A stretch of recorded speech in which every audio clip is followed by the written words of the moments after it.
भारत के गोदी मीडिया ने ऐसा क्या कर दिया कि 9 मई की सुबह भारत के रक्षा मंत्रालय को हिदायत जारी करनी पड़ती है कि सूत्रों के हवाले से रिपोर्टिंग ना करें। यही हिदायत 26 अप्रैल को सूचना मंत्रालय जारी कर चुका है।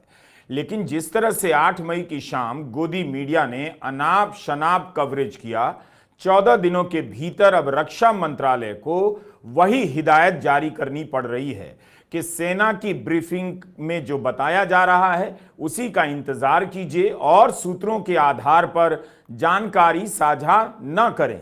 रक्षा मंत्रालय ने अपने ट्वीट में लिखा है कि सारे मीडिया चैनल और डिजिटल प्लेटफॉर्म या कोई भी व्यक्ति रक्षा मामलों से जुड़े ऑपरेशन का लाइव कवरेज ना करें, सेना की गतिविधियों को ना दिखाएं। इससे सेना को नुकसान हो सकता है। आतंक विरोधी कार्रवाई के मामले में कवरेज करते हुए जिम्मेदारी निभाने की उम्मीद की जाती है। 8 मई की रात जिस तरह से गोदी मीडिया ने झूठी खबरों का प्रसारण किया है, जनता के बीच अफरा तफरी मचाने वाली खबरों का प्रसारण किया है, उसे लेकर हर जगह बात हो रही है कि क्या यही हमारा मीडिया है। जिस तरह से जम्मू पर हमले और कराची पर कब्जा हो गया की खबरों को पेश किया गया, उससे हर तरफ भ्रम फैल गया। एक तरफ भारत पाकिस्तान के प्रोपेगेंडा का जवाब देने में लगा है, लेकिन दूसरी तरफ गोदी मीडिया की झूठी खबरों ने उसकी परेशानी बढ़ा दी है। तभी रक्षा मंत्रालय को याद दिलाना पड़ा कि सूत्रों के हवाले से रिपोर्ट ना करें, जो प्रेस कॉन्फ्रेंस में बताया जा रहा है उसका इंतजार करें। इधर देश में यह सब हो रहा है और उधर भारत ने पाकिस्तान के प्रोपेगेंडा का दुनिया भर में जवाब देना शुरू कर दिया है।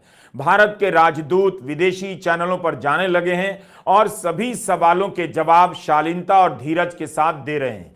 इसका उल्लेख इसलिए कर रहा हूं ताकि आप दर्शक देख सकें कि इस वक्त जब पाकिस्तान भारत पर घात लगाने की कोशिश में है, उस समय दुनिया के सामने अपनी बात कैसे रखनी चाहिए।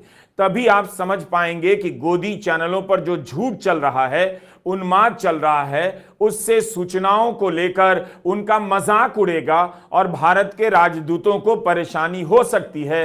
इन सवालों का जवाब देना पड़ सकता है।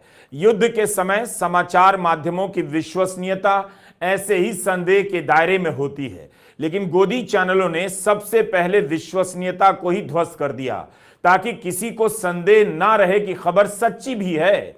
उनका बेलगाम होकर झूठ बोलना भारतीय राजदूतों और सरकार के प्रवक्ताओं की मेहनत पर पानी फेर सकता है। कराची पर कब्जा से लेकर आधा पाकिस्तान साफ हो गया। इस तरह की झूठी और अपुष्ट खबरें चलाकर टीआरपी तो बटोरी जा सकती है, लेकिन धारणाओं की जंग नहीं जीती जा सकती। जिस तरह से चैनलों पर ब्रेकिंग न्यूज के साथ सायरन बज रहे हैं, संभव है कि असली सायरन बजने पर जनता कंफ्यूज हो जाए और यकीन ना करे, सोफे पर बैठी रह जाए। इस तस्वीर को 8 मई की शाम विदेश सचिव विक्रम मिस्री ने अपनी प्रेस कॉन्फ्रेंस में दिखाया था। स्काई न्यूज से बातचीत में लंदन में भारत के राजदूत विक्रम दोराईस्वामी ने उसी तस्वीर को दिखाकर बताया कि आतंकवादियों के जनाजे में पाकिस्तान की सेना शामिल हुई है। तथ्यों के साथ वे तर्क कर रहे हैं कि पाकिस्तान पर दुनिया को अमेरिका में भारत के राजदूत विनय मोहन क्वात्रा ने कहा है कि भारत के हमले का यही उद्देश्य था कि पहलगाम में जिन्होंने हमला किया उन्हें न्याय के कटघरे में खड़ा किया जाए।